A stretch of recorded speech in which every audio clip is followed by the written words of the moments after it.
Muito bem. Então, muitas pessoas até perguntam, esse evento está sendo gravado, então, meu agradecimento especial, vocês puderam participar agora do evento, está vendo uma quantidade muito grande já de pessoas, um agradecimento especial também ao Alexandre da Furukawa, já que esse é um webinar em conjunto com a Furukawa, por ter disponibilizado o seu tempo e o material que ele vai nos apresentar. Como é que vai funcionar a dinâmica desse evento, então? O Alexandre vai fazer a primeira parte, tem estipulado mais ou menos uns 30 minutinhos para ele explicar sobre o tema que ele gostaria, que foi escolhido o tema sobre redes de alta performance, então ele vai fazer toda a parte dele. Assim que ele acabar a parte dele, já vai ter um tempo de perguntas e respostas, então peço para que vocês no chat ou no espaço de perguntas e respostas já vão populando as suas perguntas durante a apresentação, tanto do Alexandre quanto minha, porque no final de cada apresentador vai ter o tempo para perguntas e respostas. Então, vê alguma coisa, tem algum interesse, alguma dúvida, alguma coisa, já coloca lá. A gente não vai ler na hora enquanto ele está apresentando, porque na hora que ele está apresentando, não vai conseguir ler o material, mas no final da apresentação a gente vai ler todas as perguntas e vai tentar responder todas elas, tá ok? Depois, obviamente, vocês vão receber o link dessa gravação para aqueles que estão assistindo esse webinar gravado. Então, esse webinar vai ficar disponibilizado no nosso canal e aí vocês vão ter acesso também posteriormente a ele. Alexandre, a palavra é toda sua. Como eu disse mais uma vez, obrigado por você participar, pelo seu tempo. Pode começar com a sua parte, ok? Ok. Então, boa tarde a todos. Agradeço aqui primeiramente a Fluke e ao Richard por essa oportunidade de poder estar compartilhando um pouco do conhecimento que nós, como Furukawa, como um dos grandes fabricantes de soluções de infraestrutura para telecomunicações, temos aqui de apresentar um pouco do nosso know-how, da nossa experiência, e realmente compartilhar um pouco do nosso conhecimento.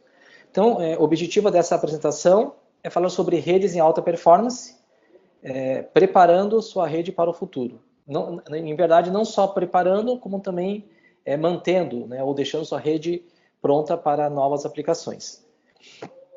Então, eu sou engenheiro em telecomunicações e com mestrado em engenharia de software aqui pela Universidade do Paraná. Tenho uma certificação RCDD pela Bixi e atuo há mais de 18 anos na área de desenvolvimento de soluções de infraestrutura para redes e telecomunicações em geral. E hoje eu sou um dos engenheiros de aplicação para o mercado de data centers aqui da Furukawa. Então, como a gente comentou, qual é o nosso objetivo hoje? É mostrar um pouco como você criar ou projetar e manter uma rede que atenda às suas necessidades de hoje, mas que ao mesmo tempo tenha uma flexibilidade e esteja preparada para atender novas velocidades, novas aplicações. Primeiramente, quais são as tendências para a infraestrutura de telecomunicações hoje? Primeiro, está ocorrendo uma evolução das interfaces de conexão, ou do cabeamento em si. Até hoje, a gente ainda utiliza o que a gente chama de conexão base 2. O que é uma conexão base 2? É uma transmissão paralela, conexão ótica paralela. Então, eu tenho um cordão LC duplex, onde eu tenho uma fibra que transmite e uma fibra que recebe. Um SC, um LC duplex, enfim. E normalmente esses conectores e esses cordões acessórios óticos são utilizados com transceivers do tipo SFP, que faz 1 GB, SFP Plus, XFP. Todas as interfaces, então, base 2. Não muito tempo atrás, começou-se a utilizar o que a gente chama de base 12. Então, a gente começou a ter todo um cabeamento utilizando conectores MPO, por exemplo, que utilizam em cada conector MPO você tem 12 fibras. Em verdade, essa é uma solução pré-conectorizada. Normalmente o fabricante ele fornece já um cabo com conectores MPO nas duas extremidades e esse cabo ele já vem pré-conectorizado, ou seja, só o fabricante que consegue fazer essa conexão dentro de um laboratório, dentro de uma linha de produção, num ambiente controlado. E a principal aplicação do base 12 foi na otimização da infraestrutura de backbone. Então, principalmente em ambiente de data center, onde você quer ter uma alta disponibilidade e ao mesmo tempo você quer economizar na sua infra e organizar essa infra, você acaba utilizando uma solução pré-conectorizada com conectores MPO, no que a gente chama de base 12. Recentemente, ou não muito tempo atrás, começamos a perceber o uso de interface que a gente chama de base 8, tá? Devido à criação desses novos transceivers para 40 e 100 GB. Tá? O que é uma transmissão base 8? É quando eu utilizo 4 pares de fibras, né? Então 8 fibras no total, sendo que 4 fibras eu utilizo para transmitir e 4 fibras eu utilizo para receber. É o que a gente chama de uma transmissão paralela, base 8, né? Utilizando 4 lanes ou 4 pares de fibra. Essas velocidades de aplicação, então, surgiram interfaces que transmitiam a 4 GB, a 40 GB e a 100 GB. Né? Então, 4 GB seriam 4 interfaces de 1 GB, 40 GB, 4 interfaces a 10 GB, transmissão paralela, e 100 GB, 4 interfaces a 25 GB, né? Também alcançando esses 100 gigabits por segundo. E esse padrão de conexão é utilizado então nos transceivers QSFP, QSFP Plus, QSFP 28 e QSFP DD. Essa evolução das interfaces de conexão, ela acompanha ou acontece junto com a evolução das interfaces Ethernet ou com a evolução da velocidade de transmissão do protocolo Ethernet. Então, até 2010, por exemplo, as interfaces 10 gigabit começaram a ser utilizadas. A gente começou a adotar, ou foi criado o padrão para a interface de 40 GB, também próximo de 2010. E, mais recentemente, em 2014, 2015, começou-se a utilizar, então, interfaces de 100 GB. Tá? E o que está apontando para um futuro aí não muito distante? É você começar a utilizar mais interfaces de 50 GB, 200 GB e 400 GB, tá? Todos utilizando esses novos transceivers do tipo QSFP, ou QSFP-DD, etc. Tá? Então, a gente percebe que as interfaces de 1 GB surgiram há muito tempo, as interfaces de 10 GB já tem quase 20 anos, e a partir desse ano para os próximos anos, a gente vai ver um aumento muito maior do uso de interfaces de 40, 100, 200 e 400. Então, como aconteceu essa evolução dos transceivers?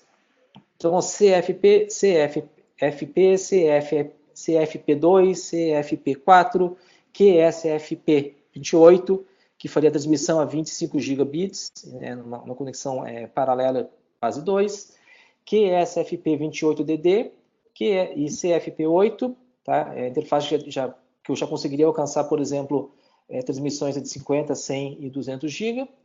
E desse ano para os próximos anos, a gente vai ver o surgimento ou a comercialização de interfaces já transmitindo a 400 GB, 4 transmissões paralelas de 100 GB, também 4 interfaces paralelas de 100 GB no QSFP 56DD, e uma próxima geração de transmissão também de interfaces é On-Board Optics, ou COBO, né, onde você tem a interface ótica conectada no próprio equipamento de transmissão, no próprio switch, no próprio roteador. Então, como se aplicam, ou como estão sendo utilizadas essas interfaces, esses novos transceivers?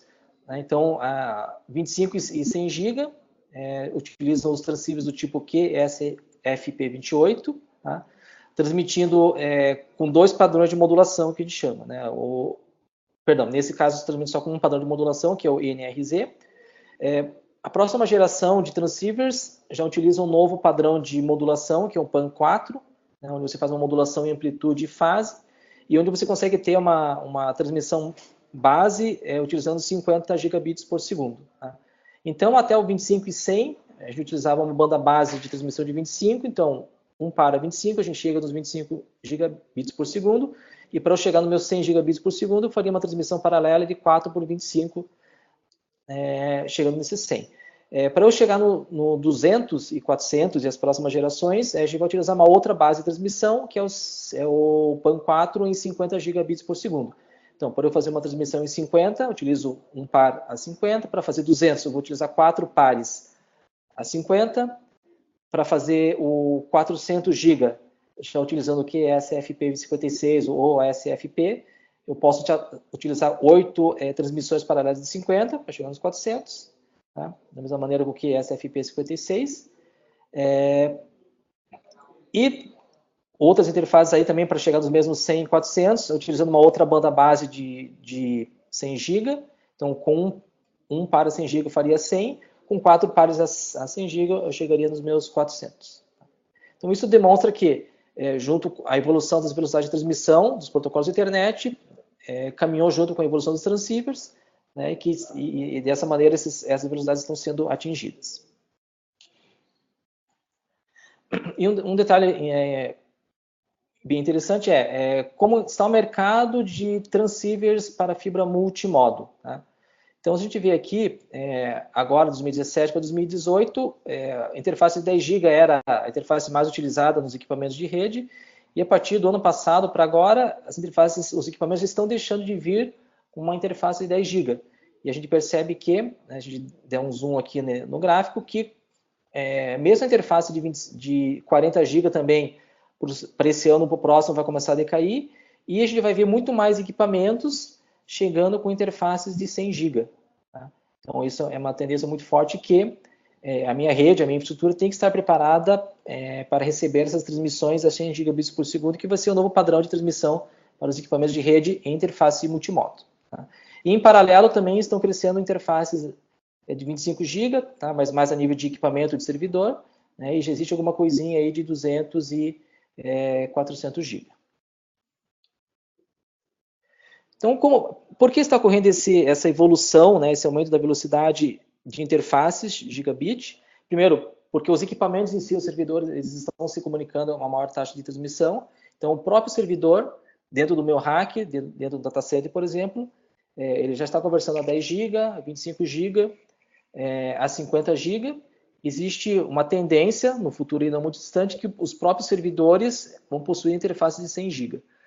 Para eu conseguir interligar diversos servidores, eu vou ter meus switches topo de rack, ou meus switches de agregação, meus switches de acesso, que vão comunicar-se entre si também com velocidades maiores. Se o meu servidor já está conversando a 25 ou 50, o meu switch de conexão vai conversar a 40, 100 e mesmo 400. E para fazer interligação de diversos data centers, data center interconnection, né, interfaces WAN, redes de longa distância, os próprios data centers vão estar conversando a 100 GB, 400 e 800.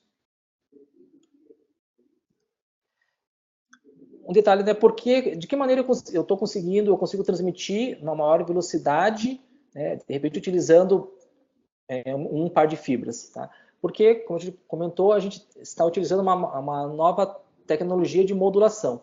Então, quando a gente fala em 25 GB, a gente ainda utiliza uma tecnologia de modulação chamada NRZ, No Return to Zero. Ou seja, basicamente você trabalha com transmissão no nível de sinal entre zeros e 1.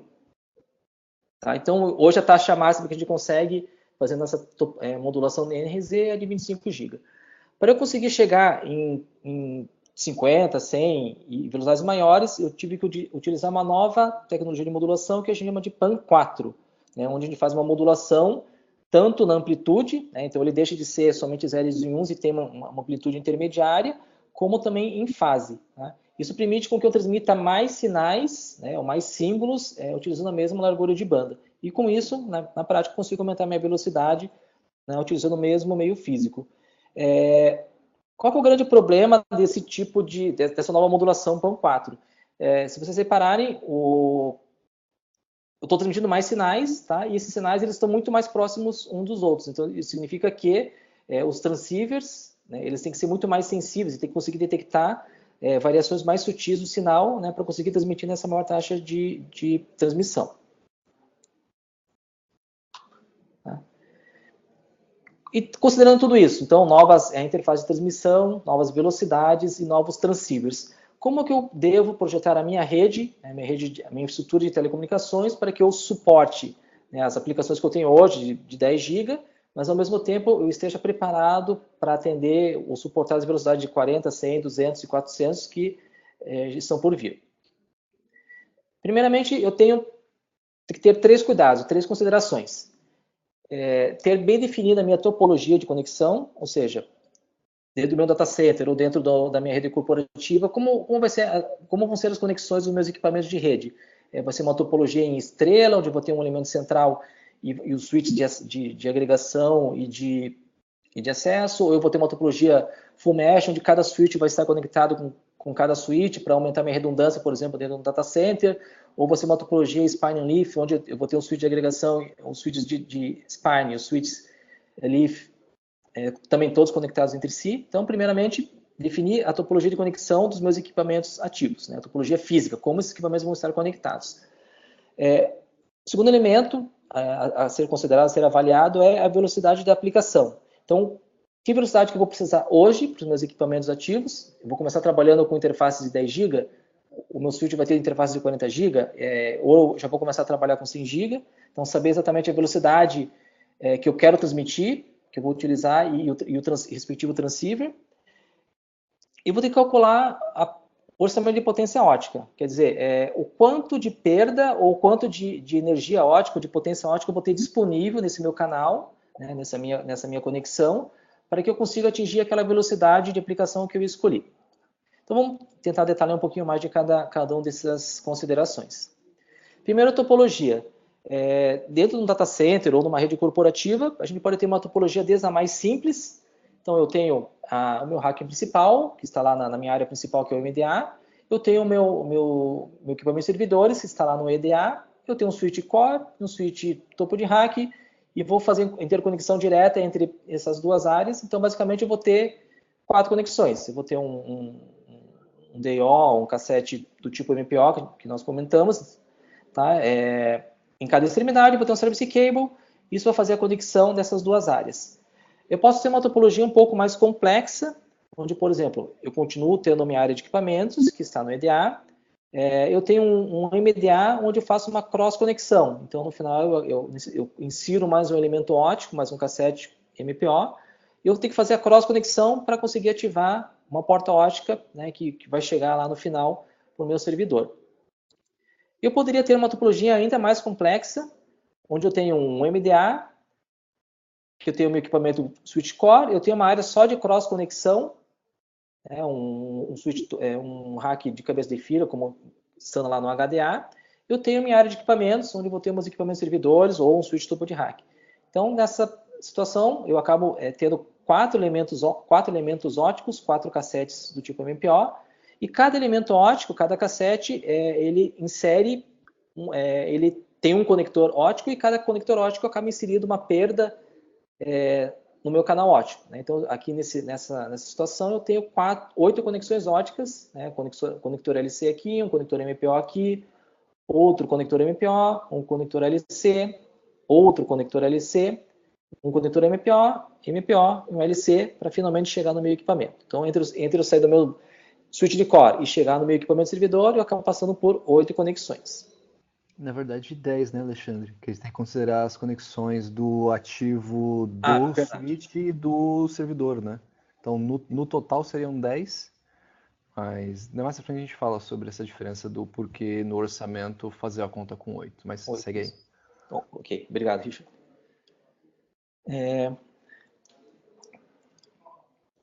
Eu tenho a minha topologia, baseada na minha topologia e na velocidade de transmissão que eu escolhi. Para cada velocidade de transmissão, eu vou ter um orçamento de potência ótica, ou, a grosso modo, o quanto de energia, né, o quanto de potência ótica eu poderia perder nesse canal. Tá? Para que os meus transceivers consigam comunicar-se na velocidade que eu escolhi. Tá? Qual o principal elemento que define ou que influencia na potência ótica ou na perda de sinal ótico? É o que a gente chama de perda de inserção. O que é a perda de inserção? É quanto do sinal que eu transmito, ele acaba se perdendo na junção, né, de uma conexão ótica, e quanto de sinal que acaba seguindo para o meu receptor. Tá? Então, com certeza, quanto menor a minha perda de inserção, melhor é o meu canal ótico. Tá? E os 3 princípios básicos que definem ou ajudam a define o quanto de perda ótica eu vou ter nesse canal o alinhamento dos núcleos, né, tanto por exemplo, de um cordão com um cassete ou de um cordão com um cabo, grosso modo. O contato físico, né, o quão polido está esse conector seja do transceiver, seja do cordão, seja do meu cassete MPO, e que nessa conexão ela esteja livre de sujeiras. Tá? Então, são os 3 elementos que influenciam na perda ótica ou na perda de inserção. Hoje em dia, né, todos os grandes fabricantes de soluções de infraestrutura de cabeamento estruturado, eles têm os seus projetos, a concepção dos seus produtos, já garante um perfeito alinhamento, né, e junto com as técnicas de produção, a gente garante que você não vai ter problemas, então, do alinhamento, né, do cordão com os acessórios óticos, né, e também com o contato físico em si desses elementos óticos. O grande problema, né, o grande vilão, quando a gente está comentando ou falando sobre as perdas óticas, é a contaminação que acontece em campo. Então, por melhor que seja o processo e o produto em si de produção de um cordão ótico, em campo que a gente acaba inserindo, ou pode afetar bastante, né, a perda de inserção, por melhor que seja o produto em si. Tá? Isso acontece principalmente por sujeira. Né? Então, pode acontecer uma contaminação do meu conector ótico, um cordão, um cabo, fonótico que seja, né? Acontecer em campo no momento da instalação. Então, e realmente não é um problema de produto, mas normalmente, quase que sempre, é a contaminação por impurezas, né, que acontecem em campo que afetam e influenciam na medição da de perda ótica dentro do canal, no canal de transmissão. Alexandre, você como fabricante, só para o pessoal ter essa noção, você já viu, obviamente, o processo fabril de um conector MPU, mas de qualquer conector, enfim. Essa é uma pergunta que pode ser até genérica. Quando você vê que acabou de ser montado o conector, todo fabricante que se preze faz a inspeção daquele conector, correto? 100% da nossa linha é inspecionada. No geral, então fica limpinho.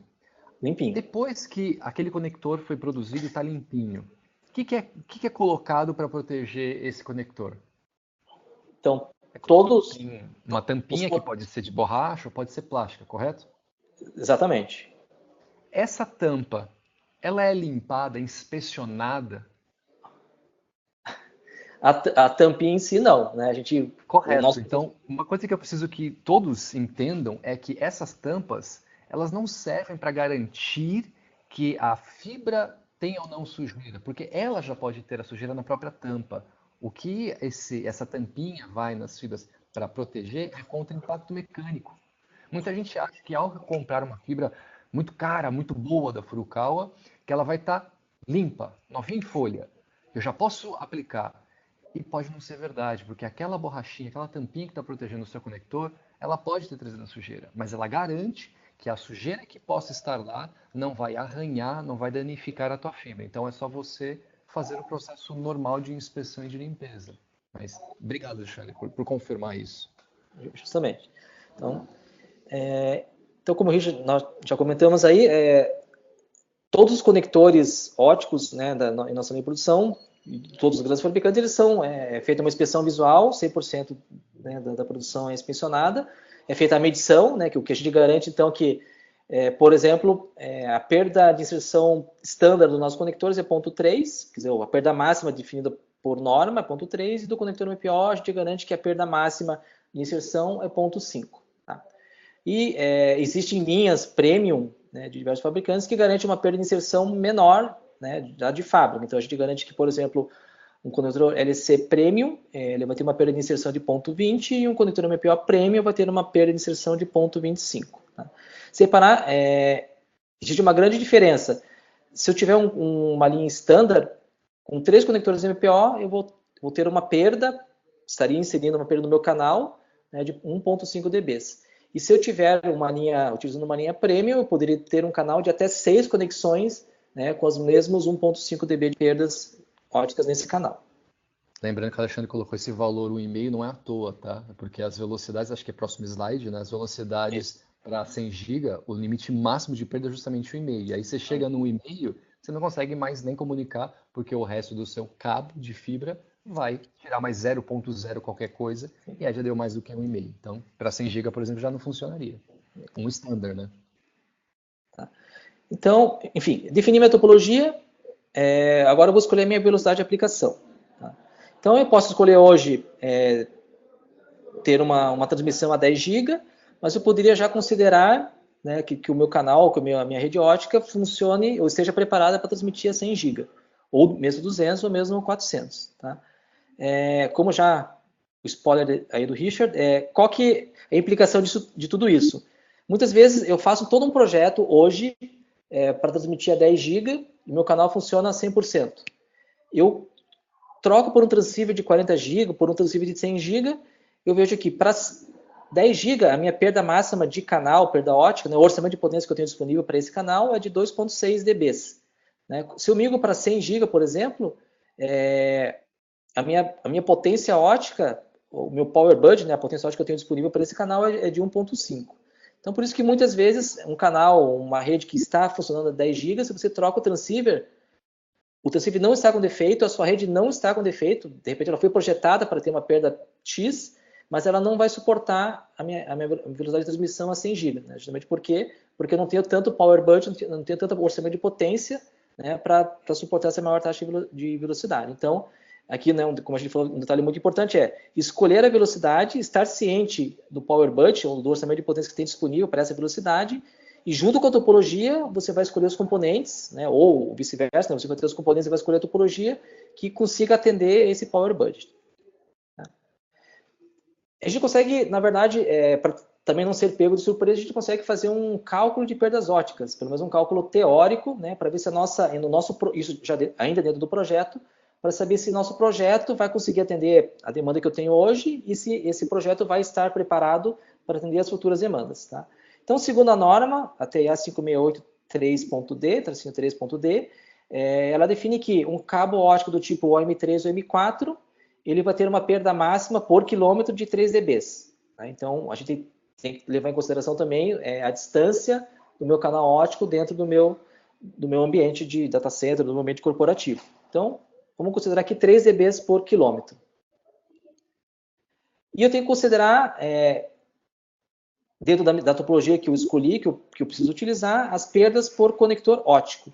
Tá? A norma 568.3D, ela define uma perda máxima por conexão ótica, independente do tipo de conector. Tá? Que no caso é 0.75 dB por conector ótico, né, por ponto de junção ótica.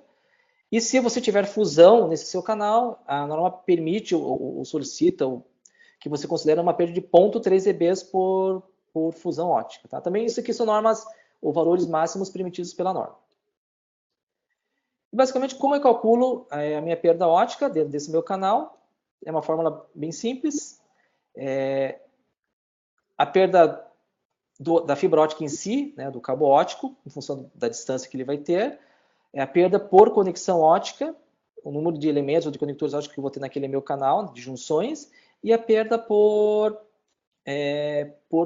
fusão. Né? Cada fusão que eu tenho no meu canal também vou considerar uma perda. Tá? E mais as perdas dos cordões óticos de conexão. Tá? Então, nesse exemplo bem simples, eu tenho um canal ótico, que eu tenho um service cable MPO, eu tenho duas conexões MPO aqui, né, uma conexão MPO e uma conexão MPO e LC, né, MPO de um lado, que sai num cassete com portas LC do outro lado. Tá? Nesse caso, eu vou ter 3 conexões óticas, tá? Isso segundo a norma TIA 568.3D. Tá? Então, como é que eu vou calcular a minha perda de potência ótica teórica dentro desse canal? Tá? Eu vou somar a distância entre o fan-out mais o service cable mais os cordões. Eu vou considerar o número de conexões óticas que eu tenho nesse canal. Né? Nesse exemplo nosso aqui são 3 conexões. E eu vou considerar as perdas por fusão, que no caso, como é toda uma solução pré-autorizada, eu não tenho perdas por fusão. Tá? Então, nesse caso, imaginando que eu tenha um link de 150 metros dentro de um data center. Tá? Então, eu vou ter 150 por 1000 por 3 dB, né, perdas por quilômetro. Eu tenho 3 conexões óticas, então é 0.75 por conexão ótica, tá? E mais 0 dB por fusão. Então, no final, eu vou ter, vamos já calcular, deixar aqui no finalzinho, 0.45 dB por dentro do cabo e 2.25 dB por conexão ótica. Tá? Isso significa que esse canal, utilizando os padrões de certificação de norma, né, da 568.3D, eu, em teoria, teria uma perda de canal de 2.7 dB. Né? Se a gente reparar, e voltar e voltar no slide anterior, que fala de velocidades, esse 3.7 dBs ele não atenderia a 10 GB. Que o orçamento de potência máxima permitido para 10 GB é 2.6 dBs, e nesse nosso exemplo teórico, utilizando valores de norma, a gente chegou a 2.7. Então, esse canal, nesse exemplo, utilizando produtos padrão standard, em teoria, eu não atingiria, essa rede não suportaria uma aplicação de 10 GB. É claro que, na prática, as perdas óticas, por exemplo, das fibras M4 por cabo são 2.7 por quilômetro. O cordão MPO, as conexões MPO tem uma perda de 0.5, perda máxima garantida. O cassete tem uma perda de 0.8. Então, no final, se a gente somar esses elementos, na prática, esse canal vai funcionar. Tá? Mas, de qualquer forma, o cálculo da perda óptica teórica é importante para que você consiga avaliar a topologia, né, se a topologia que você escolheu realmente é a mais adequada, né, e se eventualmente você não vai precisar ou mudar a topologia ou escolher componentes de uma linha mais premium. Eu só preciso agora que o pessoal preste bem atenção no slide anterior, se eu puder voltar, de que esse cálculo de budget, o orçamento de perda, como a gente também chama, ele é o que a máquina, depois de certificação, vai utilizar para fazer a sua certificação. Então, esse mesmo cálculo que o Alexandre acabou de fazer aqui com a gente, é o que a máquina vai fazer lá na frente. Mas depois eu explico com mais detalhe, mas a mesma continha, então memorizem mais ou menos isso que está acontecendo na tela, vocês estão vendo aí, como é que funcionou essa conta, porque depois ele vai, isso é primícia, preciso que vocês entendam bem isso aqui. Se alguém tem alguma dúvida, coloca lá no chat, coloca lá no Perguntas e Respostas, porque eu vou precisar desse conceito básico lá na minha apresentação, ok? Ok. Vamos lá. Como conclusão, finalizando, o que eu preciso considerar para ter uma rede de alta performance, né? E não só uma performance hoje, mas que também esteja preparado para as próximas gerações de transmissão. Então, primeiro, né, sempre pensar no seu projeto, nas aplicações de hoje, na sua necessidade de hoje, mas já vislumbrando ou imaginando o que você pode ter no futuro. Né? Então, se eu posso pensar que toda a minha rede hoje é 10 GB, eu vou utilizar 40 GB. Será que eu utilizo uma fibra M3, que tem uma determinada perda por quilômetro, ou será que eu já coloco uma fibra M4, que tem uma perda melhor, mais baixa, né, por quilômetro? Sem pensar nisso daí. Considere sempre a complexidade de sua topologia de conexão. Muitas vezes o nosso data center tem que ser essa topologia. É uma topologia topo de rack, eu tenho um switch central de core, eu tenho um switch de distribuição, um switch de acesso, então a minha topologia é essa. Tá? Então, se a minha topologia é essa, vamos calcular a potência, né, o orçamento de potência que tem disponível. Ou melhor, vamos levantar a potência que eu preciso, a potência que eu preciso, o orçamento de potência que eu tenho disponível, calcular a potência teórica que esse canal, ou a perda de potência que eu vou ter nesse canal, tá? E se eu identificar que o cálculo teórico não vai atender a minha necessidade futura, eu vou eleger, né, eu vou escolher os melhores produtos, de repente eu vou ter que escolher uma linha premium, né, para que eu garanta que esse meu canal vai funcionar hoje e ao mesmo tempo vai garantir o desempenho de amanhã. E por melhor que seja o produto, por melhor que seja o projeto, né, você levou em consideração todos esses elementos, você escolheu o melhor fabricante de equipamentos do mundo, inspecione e limpe. Né, como a gente gosta de reforçar muito aqui, existe todo um processo de qualidade de produção, inspeção, garantia, os produtos, mas mesmo assim, 99%, acho que o Rich pode até dar um valor mais preciso, mas assim, quase 100% dos problemas de links sujeira. Falta de limpeza, ou falta de inspeção, seja na instalação, seja na própria manutenção, né? Então, inspecione e limpe sempre a sua rede óptica.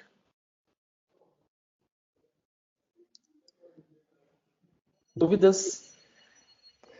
Vamos lá, vamos às dúvidas. Vamos abrir a parte aqui de perguntas e respostas. Espero que todo mundo tenha conseguido, ao longo aí da apresentação, ir populando as suas dúvidas. Eu tenho algumas dúvidas já enquanto a gente vai abrindo aqui para ver se tem alguma dúvida. Por exemplo, Alexandre, tem alguma relação base 4 com PAN 4? São dúvidas que eu costumo ouvir. Você quer responder? Base 4 e PAN 4. Base 4 seriam 2 pares de fibra. Isso. E PAN 4? Não tem nada a ver, né? Eu tinha uma tabelinha que... É uma dúvida comum que o pessoal acha que base 4 e PAN 4 tem alguma relação. Não tem nenhuma relação. A No base final 4 não. tem a ver com o número de núcleos que você está transmitindo. PAN 4 é a forma de modulação do sinal que você está transmitindo. Outra dúvida muito comum. Quando a gente fala de base 8 e base 12, eu posso transmitir com uma interface base 8 dentro de uma fibra base 12? Sim, sim, você Eu posso pode. transmitir com uma interface base 12 numa fibra base 8? Tá, vamos lá. Transmitir um base 8 dentro de um canal base 12, sim, né? Porque na verdade qual que é o. Deixa eu voltar aqui rapidinho. O que é o base 8? Né? Fisicamente, na verdade, você está utilizando um conector MPO que tem capacidade para 12 fibras. Só que no final eu estou utilizando só 8. Né? Então eu utilizo 4 fibras transmitindo numa extremidade, 4 fibras recebendo na outra extremidade. E Perfeito. na prática eu tenho 4 fibras ou 4 posições dentro desse conector MPO que não estão funcionando. Ou, Então, enfim, para estão ficar claro, apagados. existe uma interface que está pronta, se ela é base 8, né, ela está pronta para ler, transmitir e receber em 4 núcleos de uma extremidade e 4 núcleos da outra extremidade. Na mesma interface, inclusive, né, porque ela já é um base 8. Se você usou uma infraestrutura física base 12, sem problemas. Do 5 ao 8 vai ficar apagado, mas está lá. Se você comprar uma infraestrutura base 8, que não vai ter do 5 ao 8 ali no meio, ela não tem, tá? Então, uma infraestrutura base 8, essa parte aí intermediária só vai ter do 1 ao 4, depois do 9 ao 12, obviamente nomeando elas de 5 até 8. Mas não tem núcleo lá no meio numa infraestrutura base 8. E aí, se você usar uma interface base 8, sem problemas, só que se você usar uma interface que precise do base 12, não vai funcionar. Então, as duas coisas não funcionam tão similarmente como o contrário, né? Então, comprar uma infraestrutura base 12, na minha opinião, Richa, é uma forma mais segura de você tanto usar uma interface base 8 quanto base 12. Você fica livre para isso. Comprar ou se restringir a uma infraestrutura base 8, você só vai poder usar base 8. Ponto. Ok? Muito bem. Adriana, se puder passar a apresentação para mim. Tem aqui, não sei se é mais uma pergunta, acho que mais um comentário. Eu não costumo mais falar os nomes das pessoas. O senhor A, concordo que o maior problema é a sujeira. Utilizamos muito ferramenta da Fluke para limpeza e manutenção, quando os clientes limpam os cordões com um pano ou na camisa, piorando mais ainda a sua conexão. Infelizmente, essa é a verdade. Ou seja, pego muita gente aí esfregando na roupa, pegando pedaços de papel higiênico de banheiro, enfim, usando coisas que não são próprias para a fibra. E uma das coisas que eu vejo também que não deve ser utilizada na fibra ótica é o álcool isopropílico. Então, o álcool isopropílico também não funciona muito bem para a parte da fibra ótica. Então, aquela cerâmica branca, quando você usa o álcool isopropílico, ele começa a juntar umidade, porque o álcool tem essa capacidade de puxar a umidade do ar, né? Na verdade, só o hidrogênio que ele está puxando, que o hidrogênio se desliga muito facilmente, né, do ar, e aí ele cria um filme reflexivo. Enquanto você está esfregando o álcool, ele também vai ionizando a matéria. Então, começa a atrair pó e poeira.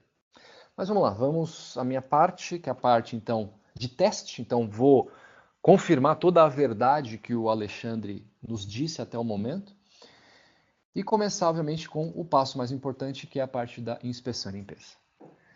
Os dados corretos do levantamento da Fluke, Alexandre, são de 97% dos problemas em infraestruturas estão associados à sujeira, ok? Impurezas, de uma forma geral. Então, vocês podem ver aqui na primeira imagem um arranhado, provavelmente, como disse o Adriano, né? Esfregou na roupa lá e arranha tudo, porque tinha... Quando você tem uma impureza sólida e você esfrega em alguma coisa mais firme, acaba se arranhando. É justamente isso que a tampa tenta proteger, não só esses arranhados, né, para que se tiver uma sujeira não arranhe, mas também se cair no chão, bater, não trinque.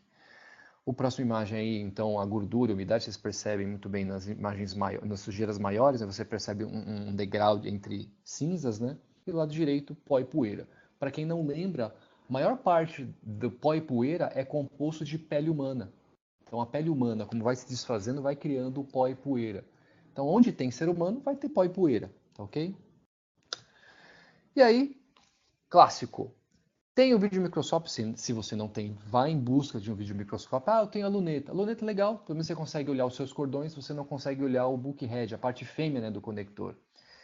É difícil, eu tenho que achar uma palavra melhor para o bulkhead. Não sei se o Alexandre tem uma sugestão melhor para o bulkhead, para o nome. Principalmente quando você tem a parte de MPO, quando você abre o bulkhead, aquele conector lá dentro pode ser macho ou fêmea. Não é porque ele é um bulkhead que ele é fêmea. Então, se você abre aquele bulkhead e você tem os pinos, ele é um macho. Se você abre o bulkhead, a tampinha, e ele não tem os pinos, é um fêmea. Não existe fêmea pinada, fêmea não pinada, tá ok? Isso é uma literatura que eu já esbarrei, já vi, isso é incorreto dizer. Tem pino, é macho, não tem pino, é fêmea. Mas a construção ele pode estar, então, num cassete, por exemplo. O cassete, se você olha a parte de trás, se você vê o pininho, aquele cassete, aquela entrada que poderia muita gente achar que é fêmea, mas tem o pino, aquele é um macho, tá bom? Que fique bem claro. Então tem o meu microscópio, tem alguma forma de inspeção, isso é extremamente importante. Quem trabalha com fibra ótica tem alguma maneira de visualizar, e aí visualiza isso aqui. Então, tirei do saquinho, isso aqui é a verdade, tá? Eu tirei do saquinho uma fibra e ela estava desse jeito. E aí? Nossa, que mal fabricante, né? Fabricou uma fibra e me entregou essa fibra suja? Na verdade, não. Na verdade, foi inspecionada lá na fábrica. Só que a tampinha que foi colocada depois na fibra acabou colocando a sujeira nesse núcleo. Então não foi culpa do fabricante, não foi culpa da fibra. É que a tampinha, que vem lá de baseada de tonelada num container de um fabricante chinês, ela vem acumulando sujeira. E quando coloca no conector, ela suja. O que você tem que fazer? Tirou a tampinha, vai conectar qualquer tipo de fibra ótica, inspeciona. O que eu fiz então? Eu limpei. E aí o que aconteceu depois da minha limpeza? Então, em algum outro lugar, não sei se não limpado, enfim, tinha um. Isso aí parece muito uma fibra, né, de roupa. Eu acabei trazendo essa fibrinha de roupa para a parte aí da minha fibra, do meu contato adesivo, como a gente chama essa área. E aí? Então, fazer a limpeza não significa necessariamente que ficou limpo. Você vê que diversos pontinhos de sujeira que estavam na visão anterior sumiram. Só acabou trazendo uma coisa ainda maior para o meu núcleo. Então, tão importante quanto limpar, e todo mundo, quando olha para um vidro, vê quando está sujo ou quando está limpo, a importância de limpar, ela é grande, mas tão importante quanto limpar é inspecionar, é ter certeza de que ficou limpo, tá ok? Então esse é o conceito mais básico de todos. Para quem manter isso aqui na prática, vai perceber uma diminuição muito grande nos seus problemas de infraestrutura. E aí, como eu já falei, ó, não usar o consumo pínico, usar os limpadores de clique, por exemplo, é uma forma bem eficiente. Esses limpadores são muito práticos. A Furukawa tem isso na linha, a Fluke tem isso na linha. Nem eu nem eles fabricamos isso, isso é de um outro fabricante que eles só colocam a etiquetinha nossa, até porque é o mesmo fabricante, né, Jânio? Você já deve ter visto. É o mesmo fabricante para ambos, porque é uma boa ferramenta. A gente colocou isso no nosso portfólio porque tinha muito equipamento da Fluke voltando para a fábrica com a porta danificada, porque o pessoal esquecia, inclusive, de inspecionar a porta do equipamento ou o que ia colocar na porta do equipamento. Então, tomem muito cuidado para não estragar os seus equipamentos. E, obviamente, as suas infraestruturas que vocês vão instalar, inspecione antes, limpem antes. E os limpadores híbridos, né? A caneta solvente então da Flux você vai usar em conjunto. Eu costumo usar muito essa caneta solvente, que é a da parte de baixo, não tanto com os bastonetes ou o cubo, eu uso bastante esse cara com os limpadores de clique. Então, eu pego essa caneta solvente, dou uma molhadinha na ponteira dos limpadores de clique, dou um clique para molhar e dou mais um ou dois cliques para secar. Fica muito bom. Para quando você for ter uma infraestrutura em APC, então lembrando que grande parte das conexões em MPO são APC. E sendo APC, você tem um pequeno ângulo. Então, se você tem um videomicroscópio, algum tipo de microscópio, é importante então que você tenha a ponteira para o APC, que tem um leve ângulo, como vocês podem perceber aí. Se eu não fizer isso, eu vou ter muita dificuldade em enxergar o que está acontecendo. Então, na imagem esquerda, eu usei um conector padrão, sem o ângulo, para tentar inspecionar um MPO APC. Do lado direito, você tem o mesmo conector APC, mas agora com a ferramenta correta. Então, você vê que fica muito mais claro, muito mais fácil visualizar alguma coisa, tá bom? Certificação de nível 1, ou LTS, ou o pessoal apelida aqui no Brasil de Power Meter, você tem que garantir a perda, a polaridade e o orçamento. Então, aquilo que o Alexandre mostrou para a gente do orçamento, a máquina vai fazer, mas esses são os conceitos básicos que você precisa fazer para uma certificação de nível 1. O que é o valor que está sendo testado? Ele é o valor medido pela máquina menos a minha referência. Então é extremamente importante que a referência seja feita de forma correta. Na norma, está escrito, está descrito, como melhor dizendo, 3 métodos de referência. Método A, método B e método C. O método B é o de um jumper. O método A é o de 2 jumpers. Só que antes disso, método B era de 2 jumpers, mas antes disso ainda era método de um jumper. Essa confusão toda de norma, todo mundo, até quem trabalha na norma, ou os outros concorrentes ou fabricantes, tem acostumado a usar a nomenclatura da Fluke de 1, 2 e 3 jumpers. Essa é a nomenclatura da Fluke. Na norma é método A, B e C. Mas como ficou essa confusão entre o método A e o método B, que intercalaram em um determinado momento da norma, a gente acha por bem, e todo mundo no mercado está acostumado a usar a referência de método de 1, 2 e 3 jumpers. Todos eles estão certos, só que são para cenários diferentes. O método de um jumper, você coloca um cordão só entre a sua fonte e a sua entrada. Então você tem 2 cordões, porque aqui eu tenho 2 equipamentos que têm 2 fontes e 2 entradas, 2 medidores de potência ou power meter.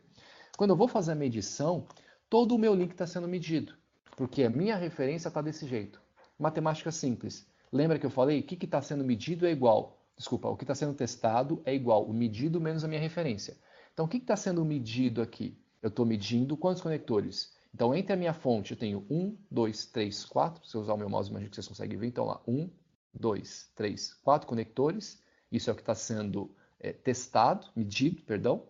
E aí, o testado é isso menos a referência. O que é a minha referência? 1, 2 conectores. 4 menos 2, 2. Então, 2 conectores estão sendo testados. Então, 4 conectores estão sendo medidos. 2 é a minha referência. 4 menos 2, eu estou testando 2 conectores. Perfeito. Matemática ainda básica. No método de 2 jumpers, eu tenho 2 cordões entre a minha fonte e a minha entrada. E quando eu faço isso, um dos meus conectores não está sendo medido. Nossa, mas isso é errado. Nem sempre. Fica muito claro quando você tem o método de 3 jumpers, por exemplo. O método de 3 jumpers é justamente o que você precisa para quê? Para você testar o link MPO. Porque no link MPO, poxa, existe algum certificador hoje no mundo, então, hoje, dia 21 de fevereiro de 2018, porque lá no futuro talvez tenha, mas hoje não existe nenhum certificador de MPO no mundo. Existem power meters, tanto o nosso da Fluke quanto outros concorrentes, mas ainda não consegue fazer toda a certificação a partir de comprimento, a partir de orçamento e tudo mais. Muito bem. Quero medir a perda de um MPO, quero fazer a certificação do link apenas MPO. Para fazer isso, eu vou precisar usar esse cabinho que está aí auxiliando, que é um cabo de fan-out. Esse cabo de fan-out, ele não faz parte do que eu vou entregar para o meu cliente. Eu só estou usando ele para testar. Logo, ele não pode fazer parte do orçamento. O que eu tenho que fazer então? Se eu uso a referência de 3 jumpers, vejam que na minha medição eu tenho 1, 2, 3, 4 conectores e eu estou testando 6. Ok? Se eu testo e quero medir apenas 2, olha lá, menos a minha referência, eu tenho então 2 conectores MPO sendo medidos e a minha infraestrutura MPO. Então, dessa maneira, eu realmente estou testando somente o meu link MPO. Embora eu esteja medindo tudo, né, inclusive o meu fan-out, menos a minha referência, eu só estou testando a parte MPO, a porção MPO. Num cenário onde você tenha de cassete para cassete, a minha recomendação é que você faça o quê? Referência de um jumper. Por que referência de um jumper? Porque a referência de um jumper, você vai ter o valor medido do conector LC. Ok? Então esse conector LC que você está ligando o seu equipamento, ele precisa fazer parte da minha medição. Caso contrário, se eu fizer o método de 3 jumpers, essa minha conexão LC ela é excluída e aí eu perco essa medição.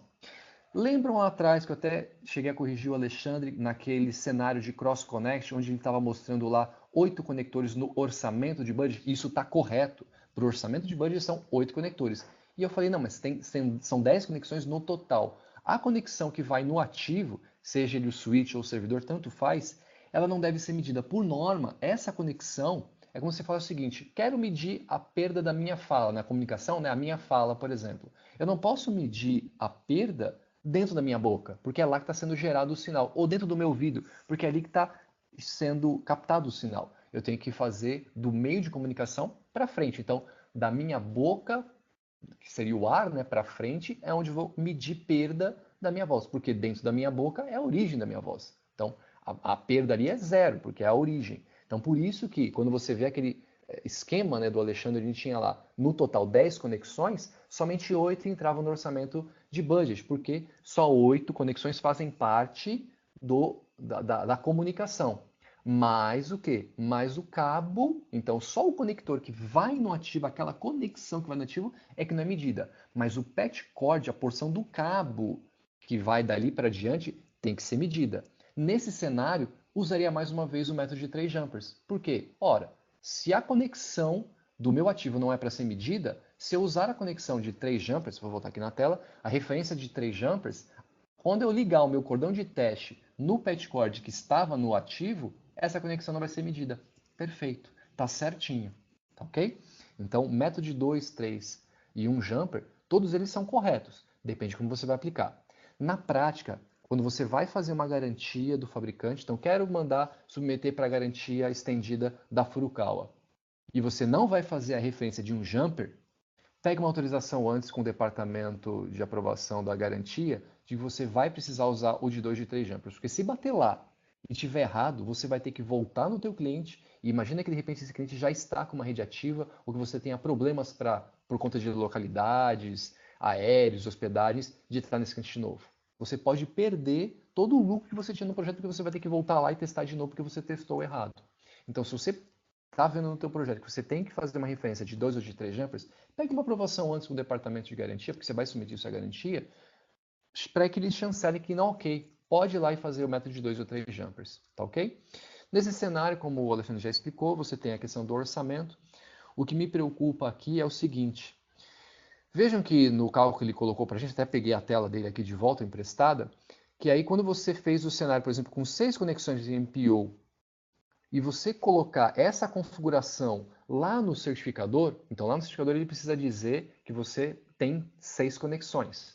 E aí, nesse orçamento, ele vai ficar considerando o quê? Não esses valor de 1,5, que é o valor da Furukawa, ele vai considerar 6 vezes 0,75 para cada um. A gente está falando então que você vai ter 1,5, 3, 4,5 dBs de perda por norma na certificação. Então eu vou certificar, coloco lá no equipamento. Esse link tem 6 conectores. Logo, o orçamento no mínimo 4,5, mais o comprimento da fibra. Se eu testar essa rede e essa rede der uma perda menor a 4 dBs, lembra que o limite ficou em 4,5, se eu fizer então o teste de 4 dBs, o que esse certificador vai me dizer? Que a rede é boa. A rede é boa com 4 dBs de perda? Não. Para resolver isso, o que a gente recomenda como Fluke é que você use o limite customizado. Limite customizado esse com o quê? Com os valores que a Furukawa, por exemplo, colocou para os seus componentes. Qual vai ser o valor por conexão? Qual vai ser o valor por emenda? Qual vai ser a perda por quilômetro? Quando você colocar essas informações dentro do equipamento como limite customizado, aí sim, quando você testar a sua rede, ele vai ter os limites de acordo com o quê? Com o que a Furukawa, por exemplo, está colocando, que para um MPO Premium é de 0,25. Se der alguma coisa, e aí eu tenho 6 conectores, e der um valor acima do 1,5, já vai reprovar, ok? Então é importante que vocês entendam que as velocidades são uma coisa, as normas são outra coisa, e de repente, quando um fabricante faz coisas melhores do que a norma, porque ele pode extrapolar, ele pode ser melhor do que a norma, ninguém proíbe isso, mas quando ele faz isso e você usa uma infraestrutura dessa, você precisa utilizar um limite customizado para quê? Para que a sua perda case com esse limite que o fabricante está colocando, para que o seu projeto não dê problemas durante a sua certificação.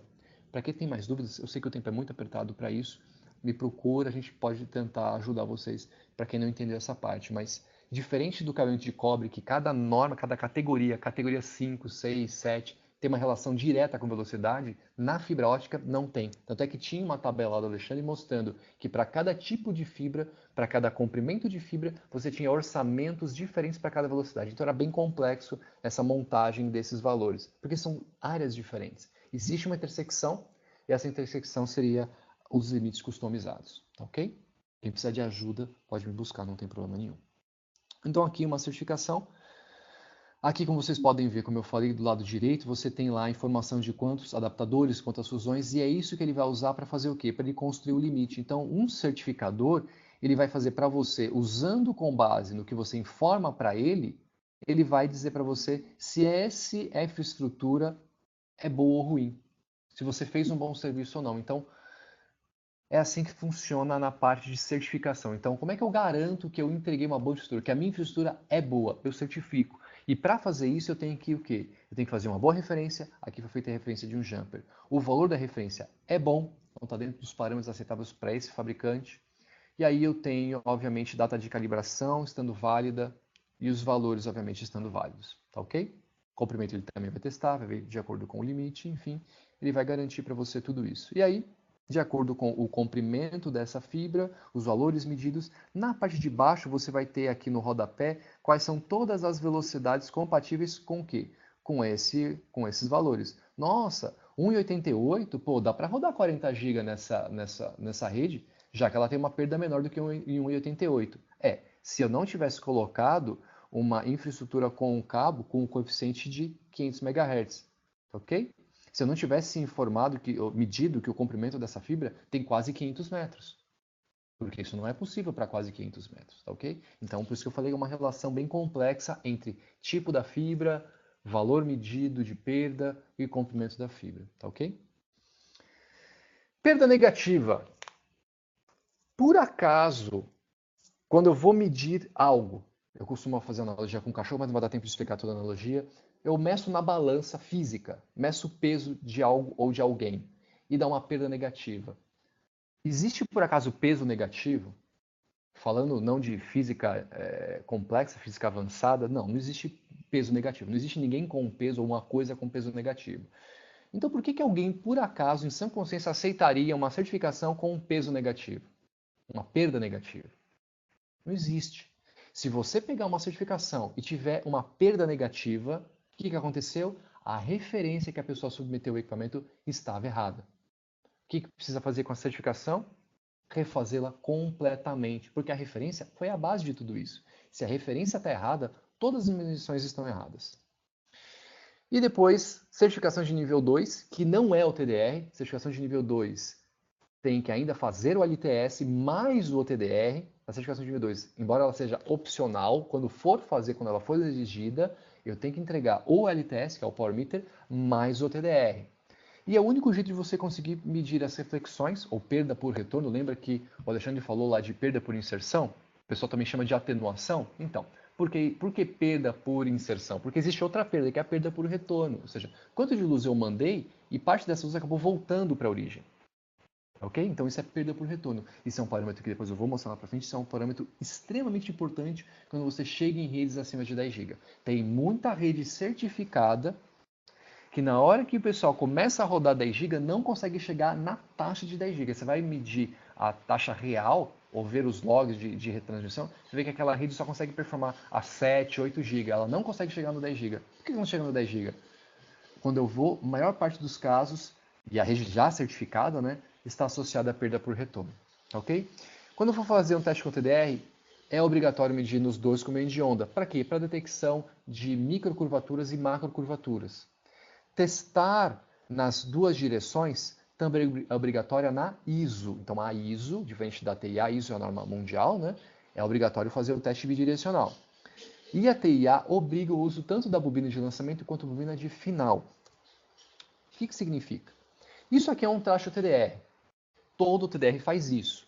O que o TDR da Fluke faz é isso aqui, é traduzir o traço em eventos, para que você saiba o que são os conectores, o que são fusão. Agora acabou de sair a versão 6.1, a detecção de curvatura também já está no equipamento, tá ok? Então, para quem não sabe, entra lá no site flukenetters.com e aí baixa a nova versão de firmware 6.1 do Versive para quem já tem Versive. Se vocês podem perceber, em cinza está ligado uma fibra ao equipamento e lá no final também tem uma fibra em cinza. Essas são as fibras de lançamento e final, que como eu falei na TIA, são obrigatórias. Por que elas são obrigatórias? Como é que o TDR ele consegue te apresentar, não vou falar a palavra medido, porque ele não mede perda, ele mede perda por reflexão, ou seja, mede reflexões que acontecem na fibra. Como é que ele te apresenta o valor de perda? E lá, inclusive, aqui na tela ele está lá falando que nessa fusão ela é ruim porque ela tem 0,81 de perda. Como é que ele, então, apresenta esse valor de perda? Ele pega o valor de reflexão antes, ele pega o valor de reflexão depois do evento e faz um cálculo. Então, esse 0,81 é o valor calculado de perda, ou estimado de perda. Por isso que a norma coloca que o OTDR, ou nível 2, é opcional. Tá ok? Aí a explicação, então, como eu falei, uso da fibra de lançamento de final, porque se eu quero saber o valor do último conector, eu preciso de algo depois. E algo depois tem que estar compensado para não ser levado em consideração a perda também dessa fibra. Se eu compensei essa fibra no final, então, a partir do momento em que tem o último evento ali do meu cliente, a minha fibra de teste ela fica compensada, esse delta me dá o valor de perda do último conector. Olhando a tela anterior, se eu não colocar a fibra de final e olhar a perda total, que nesse link aqui está dando 2.01, e eu não coloquei a fibra de final, ela é 2.1, mais a perda do último conector, que eu não sei. Por que eu não sei? Ora, se eu não coloquei a fibra de final, eu não tenho esse delta. Ok? Então, nesse cenário, o que eu não sei? Eu não sei o valor de perda do conector que está no equipamento. Tudo bem, é minha fibra de lançamento. Eu não sei o final da fibra de final. Tudo bem, é minha fibra de teste, eu não preciso saber dela. O que eu preciso saber é o que está lá no meio do meu link a ser testado, entre a fibra de lançamento de final. Ah, isso eu sei. Isso eu tenho certeza dos valores de perda. Ok? Vou fazer uma medição e, mais uma vez, em verde, vocês podem perceber o valor de perda negativa. Ah, é a referência. Não, mas peraí, o TDR não tem referência. Ué, então o que é? Diferença de backscatter. Então, como você tem velocidades diferentes, você então tem perda excessiva de um lado, perda negativa do outro. Quando eu vou medir o equipamento no outro sentido, eu tenho inversão dos valores. Por isso que a ISO pede e obriga que você faça o teste nas duas direções com o TDR. Por quê? Porque você elimina isso aqui. Você tira uma média. O equipamento da Fluke já vai fazer isso na tela do equipamento. Então, por mais que você fez o teste de um lado, ele deu falha, porque deu uma perda excessiva de um dos lados. Você fez o teste pelo outro lado e deu uma perda excessiva lá no outro lado. Também vai dar falha. Quando você juntar os dois, vai dar um passa. Por quê? Porque na média é um passo. Então veja lá no exemplo abaixo, o primeiro conector na parte de baixo. 0,90 é uma perda excessiva, porque como o Alexandre mostrou pra gente, é 0,75 o valor máximo, né, de perda. Com menos 30 dá um valor de 0,60. Dividido por 2, 0,30. Então esse é o valor, inclusive, que vai dar muito mais próximo do valor do meu Power Meter. Ok? Então não é à toa que o equipamento da Fluke é o melhor equipamento do mundo e faz a melhor medição do mundo. Na verdade, a metodologia que a gente emprega também nos nossos equipamentos é uma metodologia diferenciada que vai aumentar também a precisão da medição. Tá ok? Chegamos então ao ponto da reflexão. O que é a reflectância? É a quantidade de energia que acabou voltando para a sua origem. Cada vez que você tem a mudança do IOR, índice óptico de refração, você vai ter um valor reflexivo. Então, de um núcleo para outro núcleo, se não tem uma fusão, tem ar no meio, logo tem mudança de meio, tem uma mudança do IOR. Se eu mudo o fabricante, peguei uma fibra da Furukawa e fiz uma fusão com outra fibra de outro fabricante, pode ter uma reflexão ali. Por quê? Porque tem outro IOR, é um outro núcleo. Se não foi, obviamente, fabricado pela OFS, né? Então a OFS é quem está por trás das fibras Furukawa, né? É uma marca Furukawa que faz o núcleo da Furukawa. Obviamente, a torre de puxamento são poucas no mundo. Essa torre de puxamento vende esse mesmo núcleo para vários outros fabricantes de cabo. Então pode ser que seja o mesmo núcleo lá dentro também do OFS. Mas se não for, pode dar então uma diferença. E aqui está do lado direito uma relação direta de fibras sujas e fibras limpas com oleosidade. Deixa eu deixar bem claro, né? Isso aqui foi um estudo com oleosidade. Oleosidade ela sofre mais com relação à reflexão. O pó e poeira seria um valor, obviamente, não tão próximo das reflexões, porque o valor morre ali, né? A luz morre numa sujeira sólida. Já numa oleosidade, ela não morre tanto, ela acaba tendo esses problemas reflexivos. Então, só nem perceber, a perda por inserção do lado esquerdo, no gráfico do lado esquerdo, ela tem pouca variação. Você vê lá que é 0 ponto alguma coisa. Eu estimaria vai em 1 dB para cada conector sujo, na média, no máximo.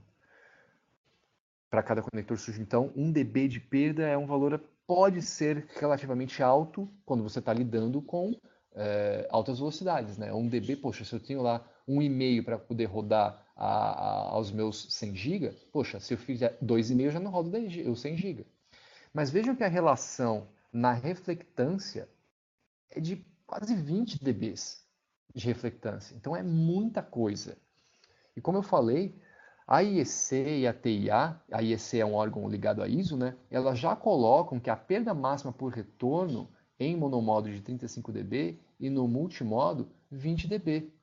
Seria o máximo. E isso aqui, entre sujo e limpo, um conector sujo já pode fazer com que você já tenha uma não conformidade nesse padrão de reflexão. E o teu link vai passar a não rodar na velocidade especificada, né? Por exemplo, os 10 GB, 40 GB ou 100 GB pode não performar porque você está tendo problema de reflexão.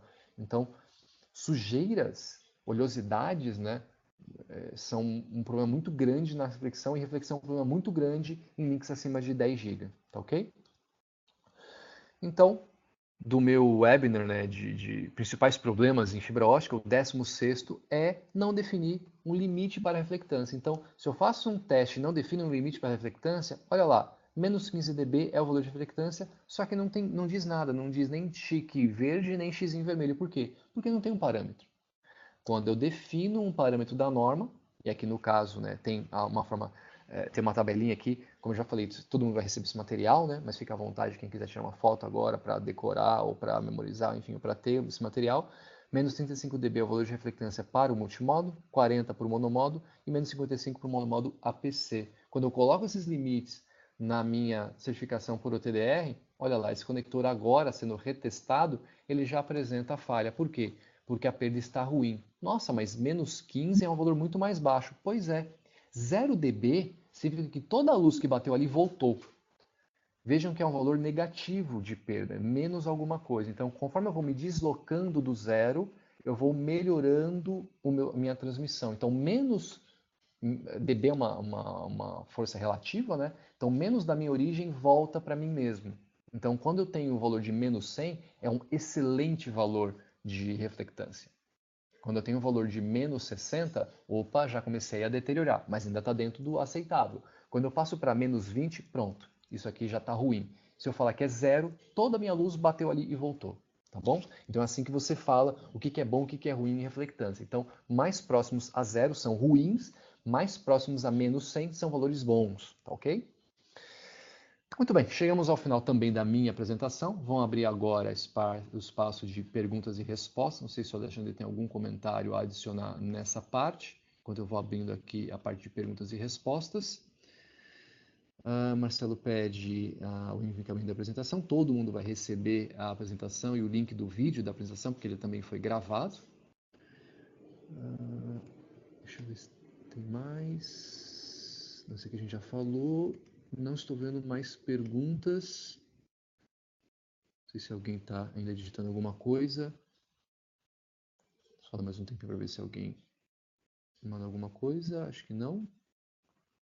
Bom, tinha o meu contato, tinha o contato do Alexandre. Fiquem à vontade para nos buscar. Então tem aí meu e-mail, o celular também tem o WhatsApp. O canal do YouTube, eu estou um pouco relapso com o canal. As principais dúvidas que vocês vão levantando, eu tento construir um vídeo instrutivo, né, com as suas principais dúvidas, mas basicamente é isso. Mais uma vez, obrigado, Alexandre. Espero que você tenha gostado, espero que você tenha aproveitado.